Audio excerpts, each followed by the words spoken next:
नुकसान करतोय जेव्हा मी एखाद्या महापुरुषाकडे एखाद्या विशिष्ट चौकटीतून एखाद्या विशिष्ट चष्म्यातून पाहतो तेव्हा मी समाजाचंही नुकसान करतोय आणि महापुरुषाचं सुद्धा नुकसान करतोय. मी समाजाचंही अवमूल्यन करतोय आणि महापुरुषाचं सुद्धा अवमूल्यन करतोय. याचं उदाहरण म्हणून सांगतो मी तुम्हाला एक. डॉक्टर बाबासाहेब आंबेडकरांनी 1949ला हिंदू कोड बिल सादर केलं संसदेमध्ये. संसदेमध्ये हिंदू कोड बिल सादर केलं. 4 वर्ष मेहनत घेऊन हिंदू कोड बिल सादर केलं. लक्षात घ्या म्हणजे काय होतं.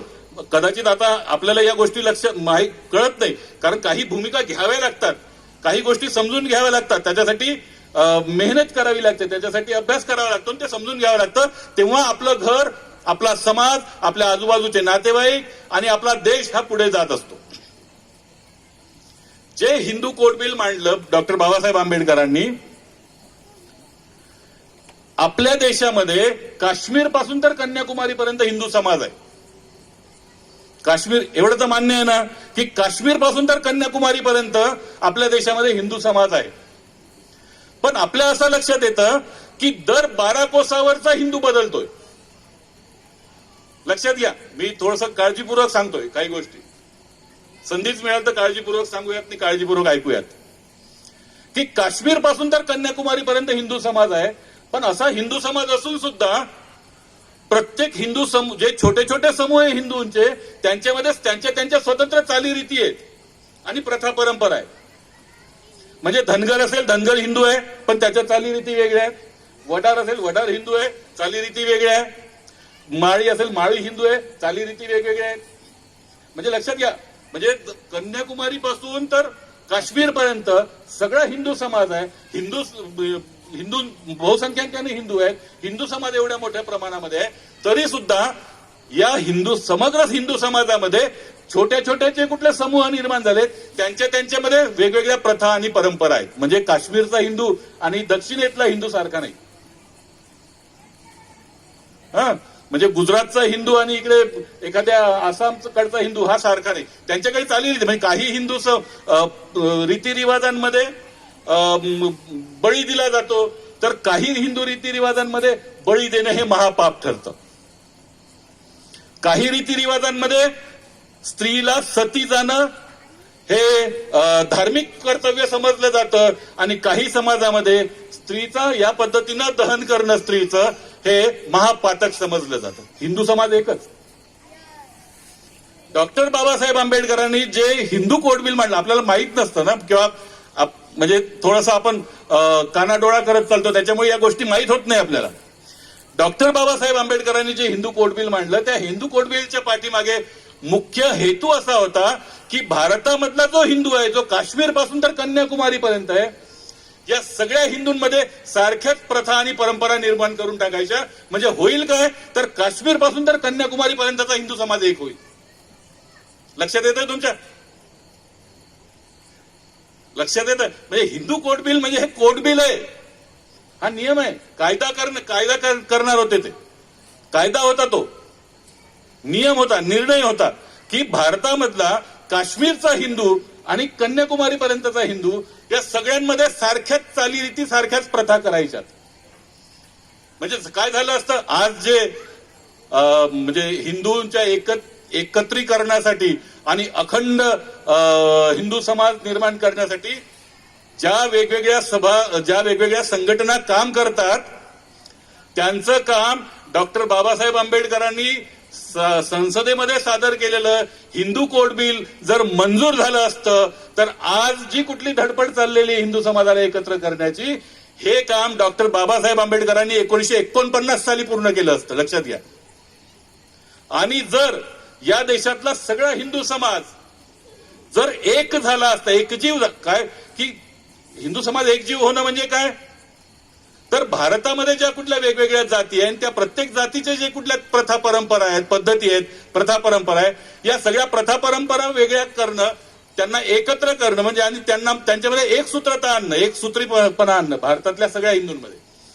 त्यामुळे हे जे काम अखंड हिंदू समाज एकत्र करण्यासाठीच्या ज्या कुठल्या आज संघटना काम करतायत त्यांचं काम डॉक्टर बाबासाहेब आंबेडकरांनी 1949 साली हिंदू कोड बिल जर मंजूर झालं असतं तर त्या काळामध्ये समजा आता तुम्ही विचार करा, मी या पद्धतीने याचा विचार करूयात की 1949 साली जर हिंदू समाज सगळा एकत्र झाला असता तर आज 2022 समाज पुढे गेला असता की नाही. म्हणून मी काय म्हणालो की जेव्हा एखाद्या व्यक्तीकडे आपण विशिष्ट चष्म्यातून पाहू लागतो तेव्हा त्या व्यक्तीचं नुकसान तर करतो, त्याचं राष्ट्रीयत्व तर आपण पुसतो, पण त्या माणसांनी या समाजाच्या संघटनेसाठी, या देशाच्या बरं हे एकत्रीकरण कशासाठी करायचं होतं डॉक्टर बाबासाहेब आंबेडकरांना? अहो साधी गोष्ट आहे की जेव्हा भारताला स्वातंत्र्य मिळालं, स्वातंत्र्य मिळाल्यानंतर हा देश एक राष्ट्र म्हणून उभं करण्याची जी कुठली जे महत्वाचं काम होतं, कसं एक राष्ट्र होईल हा देश, म्हणजे समजा आता ओघामध्ये पुढे आलं तर मी सांगेनच, हा देश तेव्हाच एक राष्ट्र उभा होऊ शकेल जेव्हा इथली माणसं एकजीव होतील.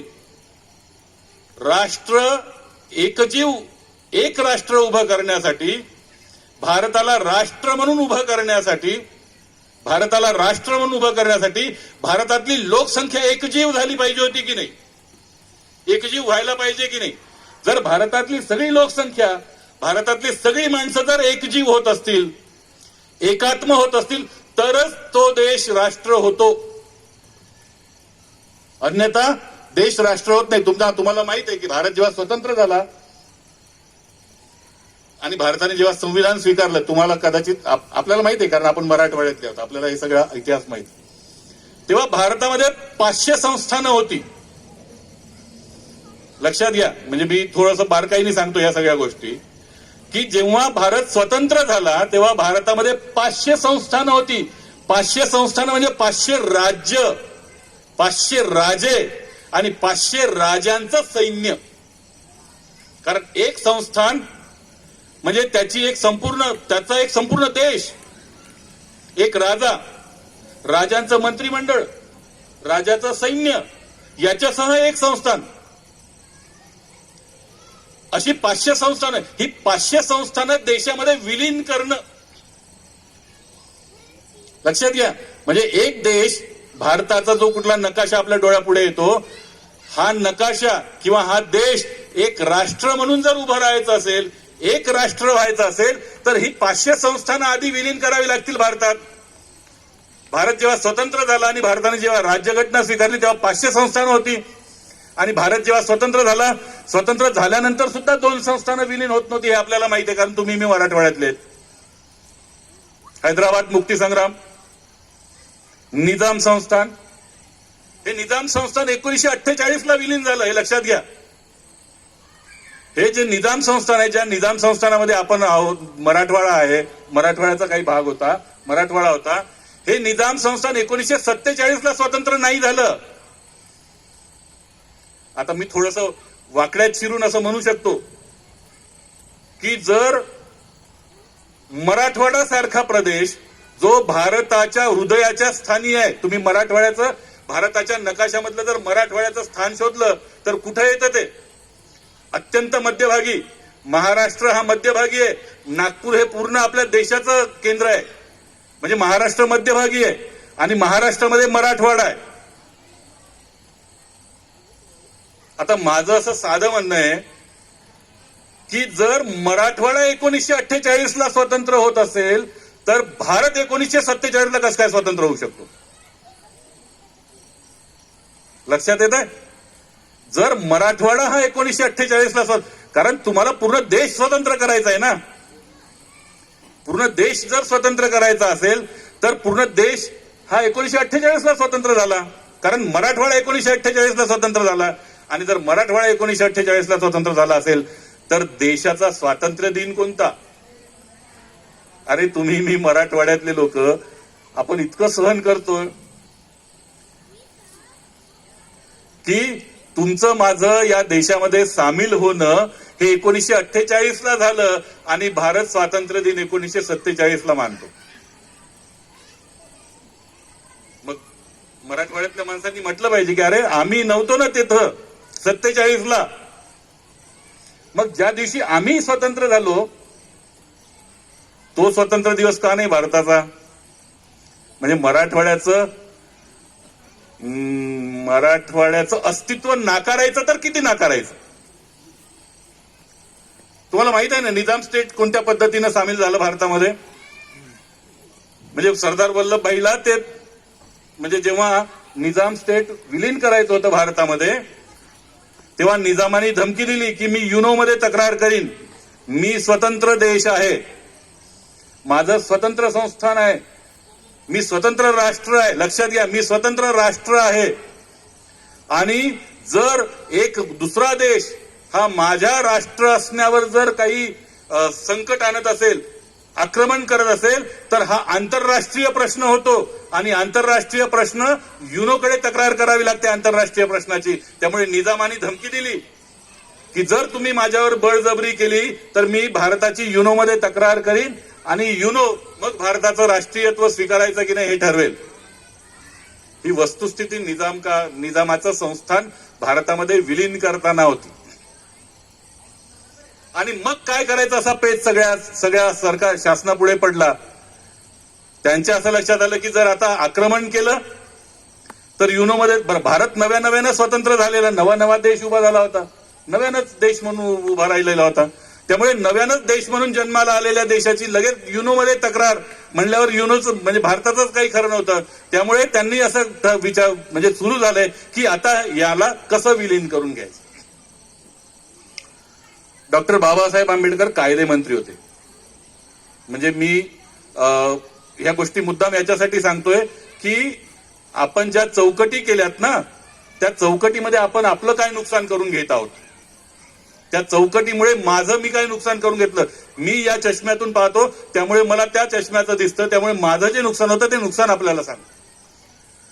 डॉक्टर बाबासाहेब आंबेडकर कायदा मंत्री होते आणि कायदा मंत्री असल्यामुळे सरदार वल्लभभाई पटेलांनी डॉक्टर बाबासाहेब आंबेडकरांचा सल्ला घेतला की आता हा प्रश्न कसा सोडवायचा. बरं, हे कायदे मंत्री होते त्यामुळे कायद्याचं ज्ञान. डॉक्टर बाबासाहेब आंबेडकरांनी सांगितलं की याला आपण मिलिटरी लावूनच ताब्यात घेऊयात, निजामाच्या विरुद्ध मिलिटरीच वापरूयात.